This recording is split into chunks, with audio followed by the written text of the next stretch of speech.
Hey Flock, Mike here from Epic Duck Studios, and welcome to the Epic Hobby. Today I'm going to be painting the Hellboy mini bust from the Hellboy board game by Mantic Games, and I'm going to be painting it in a very specifically Mike Mignola inspired style. I'm going to begin by base coating Hellboy's skin with corn red. Now, in honoring Mike Mignola's style, there's a really heavy emphasis on how the black ink is used, and also in really simple shapes. There's really nothing in the way of hatch marks or any sort of shading done. Colors are predominantly big and flat. If there's any shading at all, it's basically a single additional tone or a very, very subtle gradient. So what I'm doing here, corn red is going to be the darker of two reds. So you can see I'm basically painting it into the bottom of each muscle group and sort of between the abs as opposed to all over them. But then I promptly change my mind and decide that all the abs are going to be this darker color, and I'm going to focus the highlight up towards the pecs and the face. So you can see as I start to paint the face, I'm really focusing it on the underside of details. So the bottom of the chin, the bottom of the neck, and the underside of the eyebrow ridge, stuff like that. Here I'm also working it into sort of the underside of the cheekbone, because there's a pretty well-defined cheekbone there, and there's definitely room for it. The bottom of the nose as well is a good little point to get a little bit of this color in. And then everything that I don't hit with this corn red is going to be a little bit brighter red instead. Now I'm just coming in with a second coat, all the areas that I've already painted with it, just going over it again to make sure that there's no primer showing through and it's a nice solid opaque base coat to build on top of.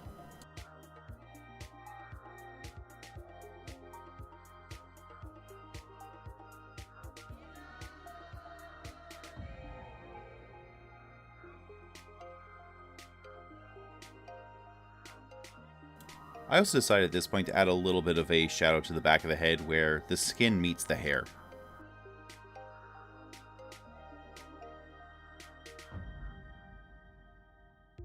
Alright, with the red shadows down, I'm going to come in now with Mephiston red, which is notably brighter than corn red is, and work this into the areas I haven't really touched yet, and probably a little bit of overlapping detail as well. Now, in Mike Mignola's artwork, there's often very little in the way of transitions of colors. It's usually big, kind of flat panels surrounded by black. When there is a fade, it's usually pretty subtle, so you can get away with doing a little bit of blending here if you want to. Ultimately, the black is really what's going to sell the look of Mike's work, and the little transitions of red, whether they're sharp or whether they're kind of subtle and blended, aren't going to really affect that visual of your miniature too much. So here I'm bringing the brighter red into the face, and that's almost everything that's not his hair and his beard at this point. Even the horns are red on Hellboy. They're not, a bone color or anything like that. So just a whole lot of red everywhere I haven't already painted red and isn't facial hair, basically. So now at this angle you can see that even though the two reds are fairly close together in tone, there is a notable shading happening in and around the abs, and we're also adding that to the face, but because the face has a lot of sharper angles, it's a little bit hard to distinguish that from just the natural lighting of the model at this point. Again, all that's really going to be defined really well by black ink later, and if you want to just paint this flat red, you would still get something very reminiscent of Mike's work. So now, similar to how I approached the skin, I'm going to paint in a single set of shadows on the trench coat here using Steel Legion Drab. So I'm painting this into the deeper crevices, around the neck where the jacket meets the body, and then just the different folds of the fabric. Areas like that, kind of anything that would naturally produce a shadow. Now, I'm exaggerating them a little bit because I know I'm going to be bringing some black into those areas, and I don't want the black to just completely replace the Steel Legion Drab. I want it to, expose a little bit around those black areas. So I'm painting these just a little bit wide. Now, because there would normally be a large arm casting a shadow there, the area under the arms, I'm going to be just completely filling with this Steel Legion Drab. I don't want to ever accidentally think I should put a highlight there.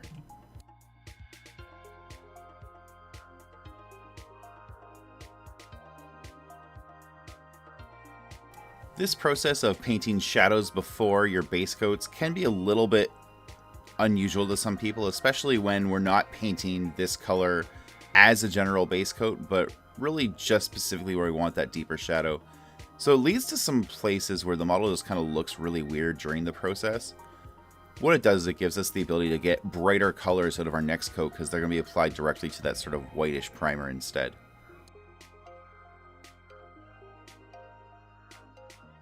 Now, to create a highlight color that matched the Steel Legion drab, I found that if I mix Reaper Stained Olive with a little bit of Wraithbone just to brighten it up, it worked really, really well. You can see here, actually, I'm painting over another color that I tried out.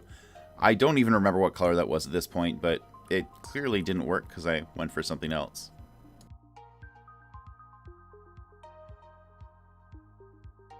So I'm just going to work my way around the trench coat, obviously adding this color everywhere I didn't create a shadow, and in some cases I'll overlap the shadow a little bit just to kind of clean up the borders or the edges of those shadow colors.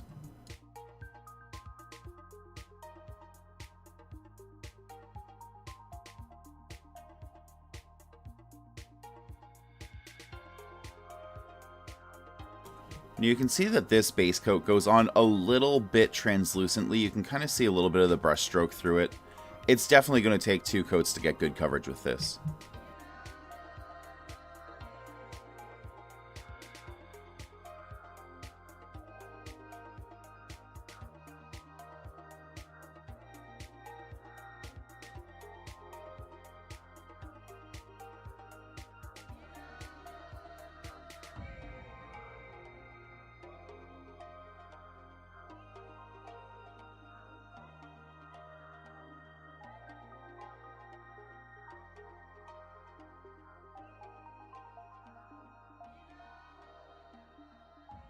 And now I'm bringing that second coat in, specifically across the really big flat open area on the back. That's where it was most noticeable.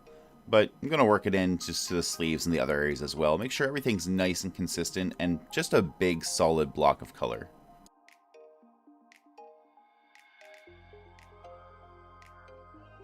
So I've grabbed some Citadel Ceramite White here, which is a pretty good slight off-white paint. I'm going to be using this for 2 different areas. One is obviously going to be the BPRD logo on his shoulder, but the other area, which is a little less obvious, I'm going to be using this as a base coat for his eyes. Now his eyes are actually yellow, but I want a white base coat to build the yellow on top of because it would take us 6 or 7 layers to really build up a good yellow over a red paint, but it's almost instantaneous over a white paint. So having a good high coverage white underneath the yellow is just going to make our lives a lot easier here.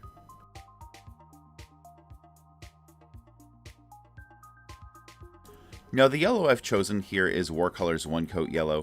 Flash Gets Yellow from Citadel or Cygnus Yellow from P3 both work really well for this.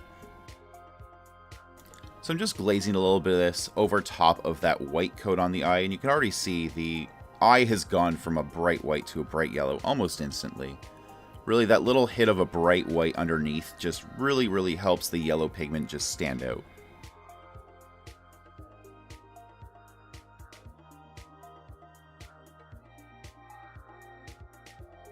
And now I'm back to the Ceramite White and applying that to the BPRD logo. Honestly, this is going to be the very last splash of color I need on the whole model. Everything after this is going to be done entirely with black ink.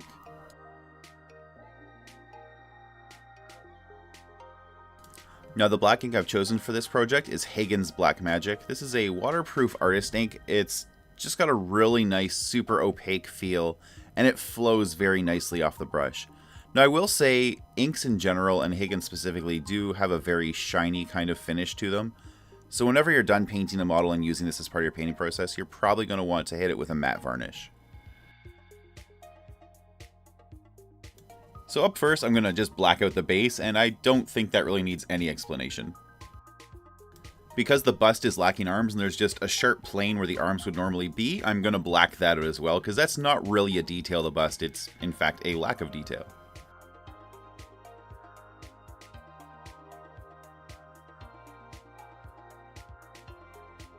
So before I get into doing any sort of black lining, I want to focus on the actual black parts of the model, which are his facial hair. So that's going to be his, sideburns, the man bun on the back, the beard, and the ring of hair around the back of his head.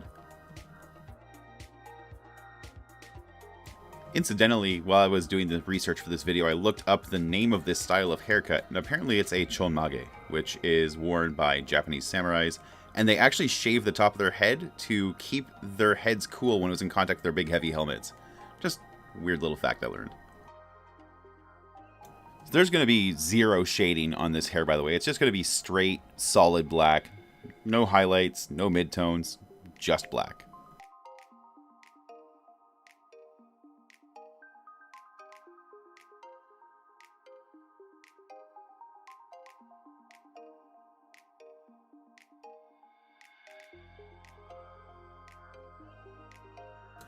So this is the one place I'm going to kind of phone in the lining a little bit. What I'm going to do is, rather than using a brush and black ink and doing it all by hand, over the BPRD logo, I'm going to apply a wash of contrast black Templar. That'll settle nice and black into the crevices, into the sort of line work of the logo. And then we'll just come back in with a bit of a white paint and brush up the rest of the logo.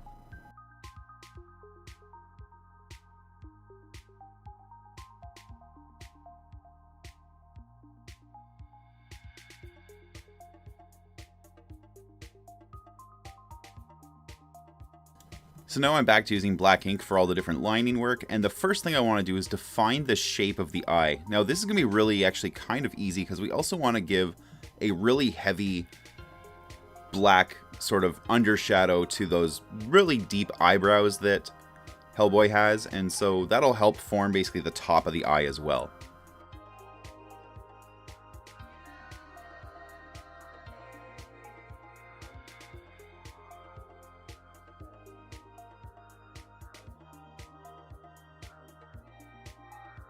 Once that's done, we want a thinner, more controlled line forming the bottom of the eye, and that's basically going to follow where the eyelid is. So you can see here that Hellboy's left eye has that really signature look to it now, that really deep black that's just making the eye stand out as a super bright point of light. I'm also adding some black underneath the nose and just kind of bringing it up to the side of the nose a little bit to help define that shape. This is where having a couple different panels from Hellboy comics really helps. You can kind of see his face at different angles and different sort of detail densities and decide just how much work you want to do here. The little line I just painted basically goes from where the two eyebrows kind of meet at that sharp crease in the middle and follows along the side of the nose, almost all the way down to the bottom, and that really helps just isolate the nose from the rest of the face and create some deep shadow. Now I'm also adding some deep shadow in a few other places. There's a small one underneath his cheekbone because he has very sharp pronounced cheekbone, and a little bit underneath the chin, which then pulls out into the line work to isolate his Adam's apple. Now, Hellboy doesn't really have lips per se, but his bottom of his mouth does jut out further than the top, and so we want to drop a little black line across that to isolate the two. Now, to improve on Hellboy's scowl a little bit, make him look a little more, angry, we're basically going to deepen the creases around his eyebrows by just adding a little bit of a black line there.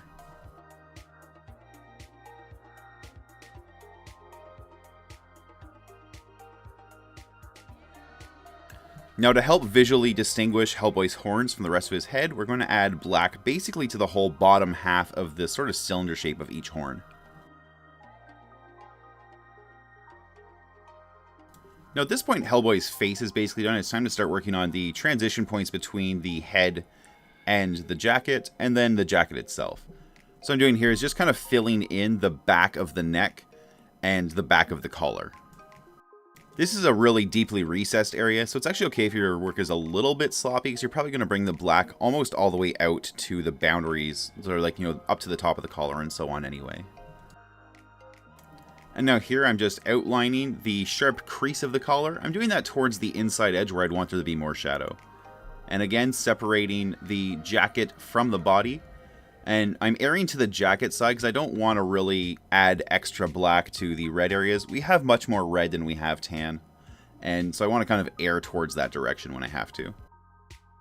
Next up, I'm going to be adding some black to help accent Hellboy's physique here, so that's really coming in underneath the pecs, and a little bit of line work as well to separate the abs. Now, here on the pecs, it's a very large field of black. It actually covers up almost all of the corn red we added, so I'm just leaving a little bit of that kind of showing towards the top edge of this.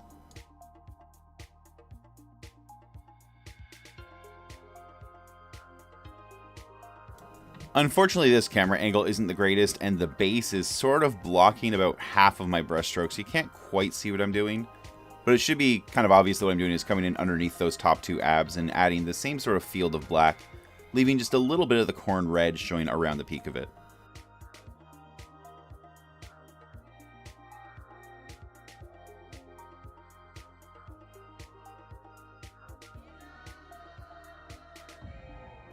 Now here I'm adding a little bit more black line to help bring some extra shape and visibility to the collarbone.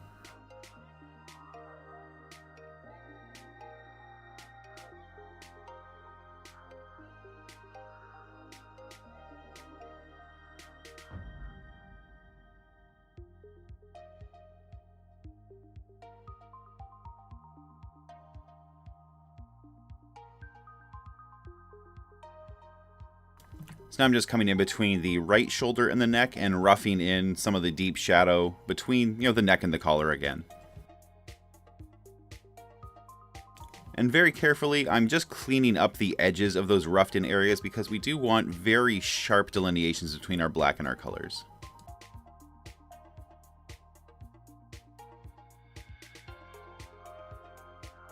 So now it's onto the jacket. What I'm doing first is just going through and adding the thicker black lines to where there's any sort of overlapping fabric, and that's really just where the jacket's open here.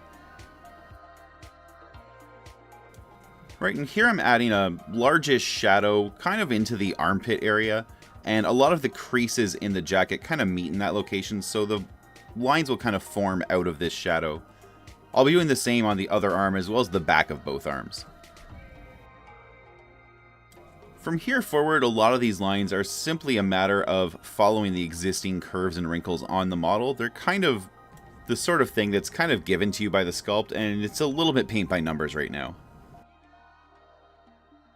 What's really interesting about this approach is you can actually really change the focus of how someone looks at this model, as well as the tone of it, simply by increasing how much black you add to the jacket. If you really just go all out inking these lines, it actually draws the attention closer to Hellboy's face and kind of away from his clothing.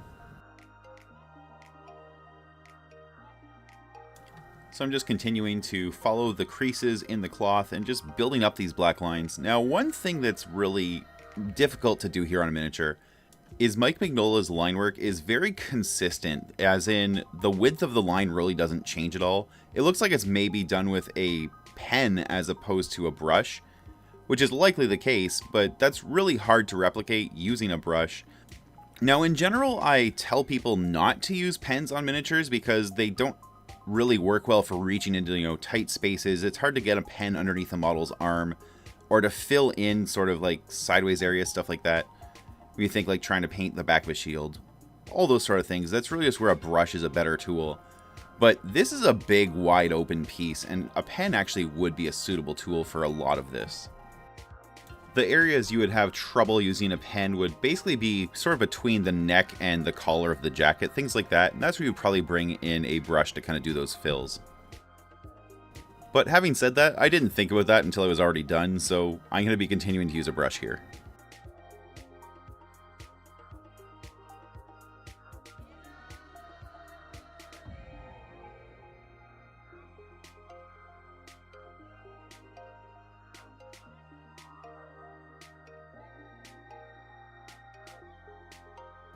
So now as we get to the back of the jacket, a lot of these folds are a little bit deeper, and we have those sort of larger, shadows we've already painted in with Steel Legion Drab.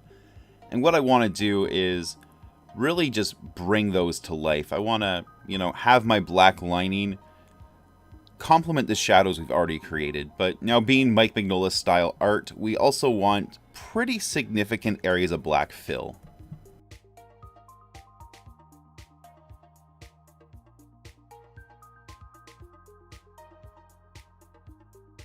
So you can see as I go here, I'm actually not leaving a lot of that Steel Legion Drab visible.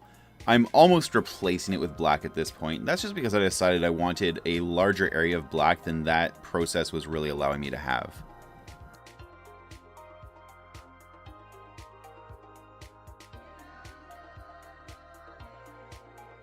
But even on the really deep shadows here, I am leaving just a little bit of the Steel Legion Drab showing above the black. Basically the same way how on the chest we left a little bit of corn red showing before we hit the Mephiston red.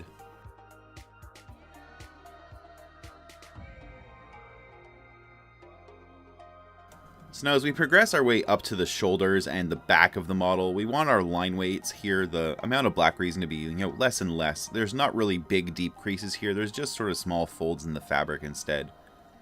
And so these almost need to be represented by lines here rather than big black areas, because they're really just very small wrinkles as opposed to sort of deeper grooves.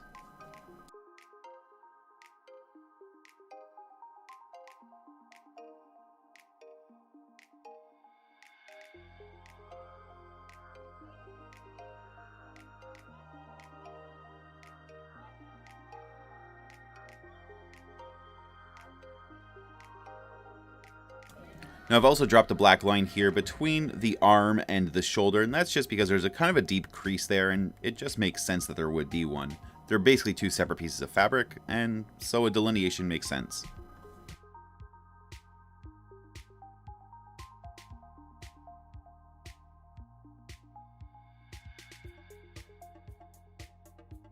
So here's some of those thinner lines I was describing, where I'm really not going to be worrying about building a shadow so much as just indicating that a crease exists.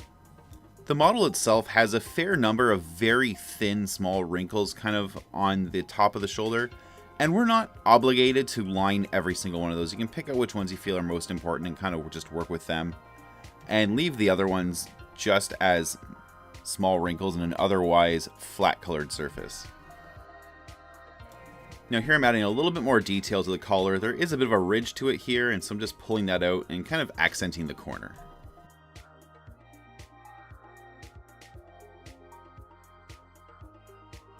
I'm also adding a sharp black outline to the BPRD logo, simply the outline. We're going to let that black Templar do all of our sort of internal lining there, but it didn't really create that nice sharp hit of black around the detail. Now one thing I kind of just forgot on my first pass was detailing his horns. We want an outline around that front circle, plus there's a little bit of chipping or damage there we want to draw some little black lines into. We also want to just complete outlining them between the face and the horns. We want a bit of a transition. We want that black line denoting them as two different details.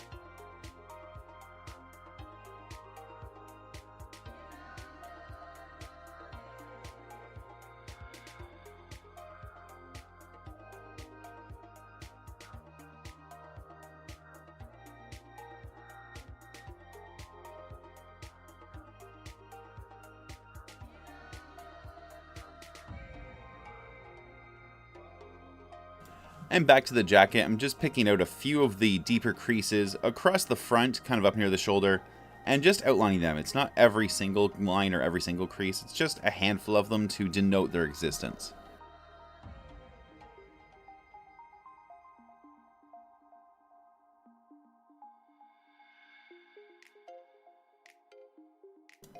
There's also a couple buttons on Hellboy's jacket, and I'm just throwing a black line around those as well.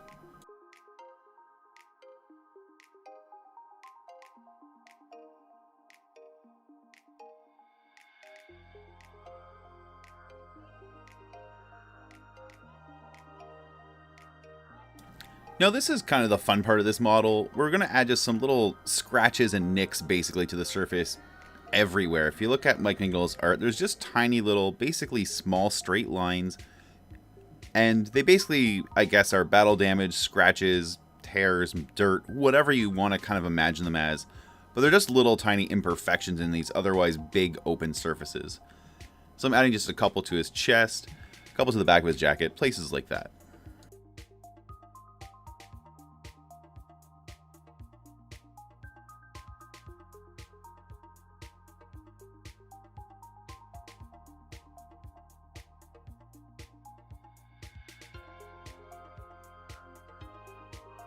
I'm even going to go ahead and just put a couple small ones on top of his head. So next up I'm going to take a little bit of Citadel Gray Seer, and I'm going to use this just to bring those raised surfaces of the BPRD logo back into the forefront and kind of get rid of that black wash I added to it. So we really just want to leave the black in all the creases, And because of that, I want to be incredibly careful when working on this logo. I don't want the paint to run off these raised areas into any of the creases, because we don't want to just have to repeat this over and over again until we get it right.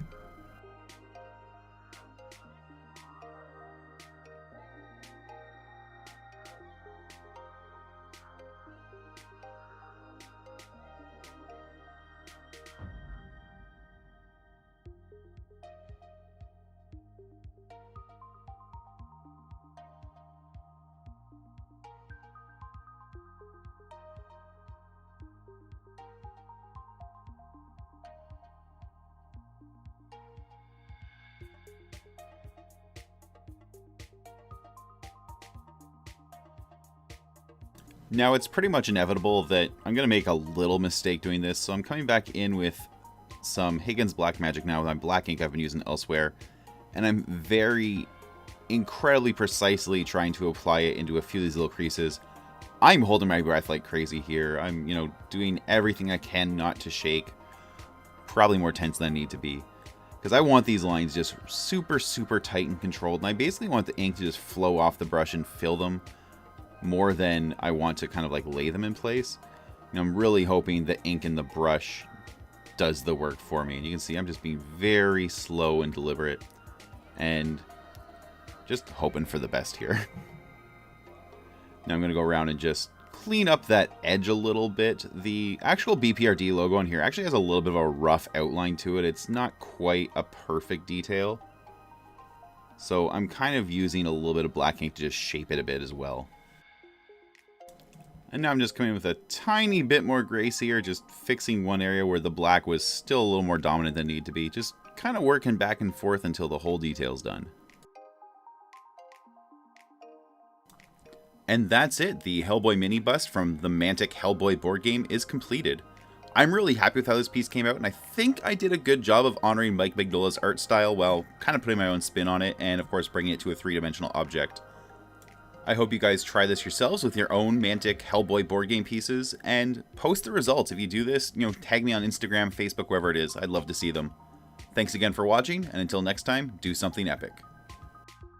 Hey, thanks for watching my video. If you enjoyed that one, please hit like and subscribe, and don't forget to hit the bell so you get notifications when I post new videos in the future. If you want to take your support even further, you can do that at patreon.com/epicduck. Every little bit helps keep the lights on and the paint flowing, puts new models on the table so I can make interesting videos, and most importantly, puts a roof over my family's head and food on the table. You can also join me for live painting shows several times a week at twitch.tv/epicduckstudios. I'd love if you came by and watched the show sometime and followed the channel. I want to give a big thank you to everyone who's supported my content over the years, both past and present. It's been an absolutely wild ride, and I couldn't do this without all the wonderful fans and flockers out there. The hobby community is just an amazing group of people, and you really make this worth doing. So let's just keep on doing this together, making more content, and just being fantastic together for years to come. Thanks again for watching, and until next time, do something epic.